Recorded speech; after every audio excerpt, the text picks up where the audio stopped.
Pemirsa, penetapan harga tiket ke Pulau Komodo dan Pulau Padar mulai hari ini naik menjadi Rp3.750.000. Bersama dengan ini, aksi mogok pelaku pariwisata menyebabkan aktivis wisata di Pelabuhan Labuan Bajo berkurang dari biasanya.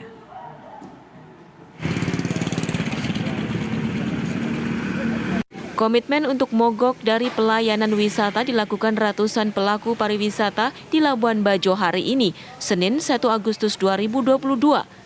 Terpantau aktivitas di pelabuhan sepi. Speedboat dan kapal pinisi bersandar di Pelabuhan Labuan Bajo. Kesah Bandaran dan Otoritas Pelabuhan Labuan Bajo mengkonfirmasi terjadi penurunan jumlah kapal yang mendaftar untuk berlayar pada hari ini. Selama ini dari pagi tadi hingga saat ini pukul 10:07 WITA, saat ini masih terpantau ada penurunan aktivitas untuk pelayaran. Tetapi yang jelas bahwa kami kantor KSOP Kelas 3 Labuan Bajo masih tetap buka, melakukan pelayanan publik seperti biasa. Kalau untuk wisatawan, kami dari sisi pelayaran hanya memandang dari sisi kapalnya saja. Bila mana itu ada kapal yang mau memohon surat persetujuan berlayar, maka kami akan proses sesuai dengan ketentuan. Sementara puluhan pelaku pariwisata berkumpul di area Puncak Waringin. Mereka berencana akan melakukan aksi sosial berupa pungut sampah di beberapa titik di Labuan Bajo. Dari Labuan Bajo, Nusa Tenggara Timur, Vera Bahali, TV One mengabarkan.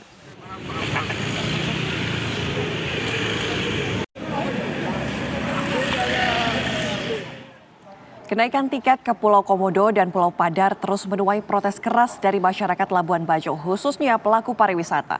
Asosiasi Pariwisata pun mulai mogok bersama pada hari ini 1 Agustus 2022. Sementara itu, Badan Perlindungan Konsumen Nasional Republik Indonesia meminta pemerintah mengevaluasi kebijakan tersebut.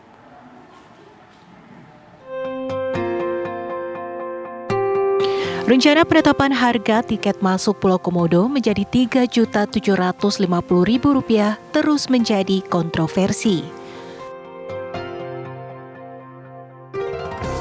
Penolakan keras justru datang dari warga lokal dan para pelaku usaha pariwisata yang mengais rezeki di wilayah itu. Bahkan ratusan pelaku wisata melakukan musyawarah di Labuan Bajo untuk membahas rencana aksi mogok yang akan dilaksanakan mulai 1 Agustus 2022. Mogok ini akan dilakukan mulai hari ini, tanggal 1 hingga 31 Agustus mendatang. Sebanyak 24 asosiasi pariwisata yang menandatangani kesepakatan ini. Beberapa agen wisata di Labuan Bajo juga sudah membatalkan paket wisata sepanjang Agustus. Aksi mogok dilakukan karena mereka merasa segala upaya untuk meminta agar kenaikan tiket ke Pulau Komodo, Pulau Padar, dan sekitarnya dibatalkan tidak diindahkan pemerintah. Kami bersepakat untuk menghentikan semua jenis pelayanan jasa pariwisata di Kepulauan Taman Nasional dan di seluruh destinasi pariwisata di Kabupaten Manggarai Barat mulai tanggal 1 Agustus sampai 31 Agustus 2022. Badan Perlindungan Konsumen Nasional Republik Indonesia pun meminta pemerintah mengevaluasi kebijakan tersebut. Harus dikaji kembali bahwa di tengah situasi COVID, itu yang pertama, situasi ekonomi masyarakat agak sulit. Begitu juga pelaku-pelaku pariwisata. Terus yang kedua bahwa kalau kebijakan ini untuk turis asing sah saja sebetulnya. Ya, tetapi kalau untuk lokal ini tidak cocok. Ya. Harapan saya sebagai Komisioner Perlindungan Konsumen Nasional Republik Indonesia juga harus ada sinergi ya, baik pemerintah pusat, ya, pemerintah provinsi dan pemerintah daerah sama-sama memikirkan pelaku pariwisata lokal ini adalah leading sektor utama pariwisata dalam rangka kesejahteraan masyarakat. Merespons rencana aksi mogok, Bupati Manggarai Barat Edi Stasius Endi melakukan pertemuan mendadak dengan Forum Koordinasi Pimpinan Daerah Kabupaten Manggarai Barat. Bupati Edi menegaskan akan melakukan tindakan tegas bagi yang melakukan tindakan anarkis dan merugikan banyak pihak. Keamanan seluruh wisatawan, masyarakat yang berada di Labuan Bajo dan yang akan berkunjung ke Labuan Bajo, menginap di hotel maupun yang berlayar di objek wisata, termasuk menjamin keamanan di lokasi objek wisata. Dari Labuan Bajo, Nusa Tenggara Timur, Vera Bahali, TV One mengabarkan.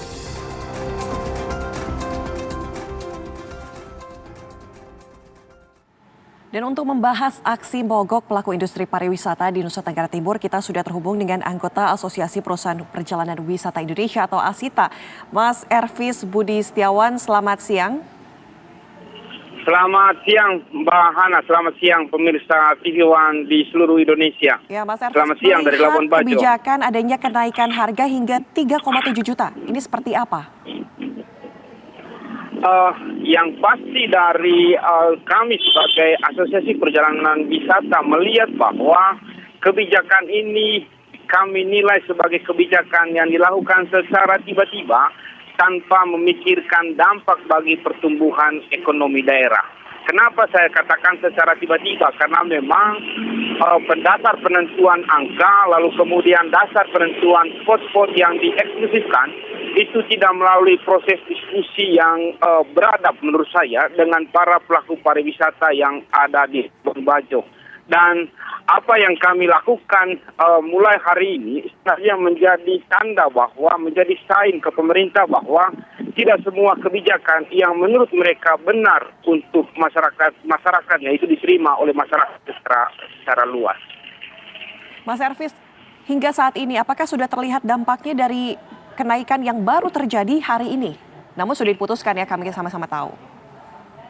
Nah, untuk dampaknya yang kami bisa lihat sekarang adalah kegaduhan. Kegaduhan yang saya maksudkan adalah ada aktual wisatawan yang sudah melakukan pembayaran dan kemudian mereka cemas dengan kepastian apakah mereka akan berbayar di bulan Agustus ini. Itu yang pertama. Sudah itu yang kedua, kegaduhan yang berikutnya adalah kegaduhan dari sisi ekonomi karena tidak sedikit juga teman-teman yang bergerak di Biro Perjalanan Wisata itu kemudian melakukan refund terhadap tamu-tamu mereka yang akan melakukan perjalanan pada bulan Agustus 2022 ini. Jadi ada kegaduhan ekonomi dan ada kegaduhan sosial yang kemudian dimunculkan dari kegaduhan tiket ini. Baik, lantas bagaimana dengan turis yang kemudian sudah membayar, sudah booking dan membayar ya begitu untuk perjalanan? Apakah kemarin mereka dikenakan biaya tambahan atau masih bisa melakukan perjalanan tersebut? Nah, untuk terkait hal ini, memang ada aturan terbaru yang semacam kompensasi yang disampaikan oleh pemerintah provinsi bahwa untuk semua reservasi yang dilakukan sebelum tanggal 1 Agustus, itu kemudian akan mendapatkan kompensasi dengan pengenaan harga yang masih lama selama pihak tour operator yang menangani kunjungan mereka mampu membuktikan bahwa proses reservasi dilakukan sebelum 1 Agustus 2022. Artinya masih bisa melakukan perjalanan tanpa harus menambah biaya hingga 3,7 juta. Lantas dari pihak ASITA sendiri ini langkah ke depannya akan seperti apa? Langkah ke depan kami yang pasti karena kami masih berusaha, kami masih akan terus mengurangi elit pemerintahan kita di Indonesia untuk kemudian memikirkan kembali rancangan terkait dengan eksklusivitas Taman Nasional Komodo ini. Nah, kenapa kami mesti membuka nurani mereka? Karena semua core destination yang selama ini, core attraction yang selama ini kami tawarkan ke calon klien kami, itu kemudian akan dieksklusifkan dengan 3750 ini. Ingat, 3750 ini tidak hanya berlaku di Pulau Komodo, tetapi berlaku di Pulau Padar, berlaku di Pingbis yang ada di Pulau Komodo dan Pulau Padar, berlaku juga di wilayah perairan sekitarnya di sekitarnya antara Padar dan Komodo, dan wilayah perairan di sekitarnya yang dimaksudkan itu adalah area-area yang terbaik untuk melakukan diving, area-area terbaik untuk melakukan snorkeling. Dan ini boleh saya katakan sebagai core attraction yang membuat orang memutuskan datang ke Labuan Bajo. Saya takut, kami takut dengan eksklusivitas ini, itu kemudian akan menurunkan demand wisatawan ke Labuan Bajo, dan ketika penurunan demand terjadi, maka yang akan bermasalah adalah pertumbuhan ekonomi daerah. Kami akan kehilangan pendapatan, kami akan kehilangan potensial klien dan seterusnya. Baik, terima kasih Mas Ervis atas aspirasinya. Tentunya kami juga berharap pemerintah mendengar aspirasi dari khususnya para pelaku pariwisata. Terima kasih, selamat siang.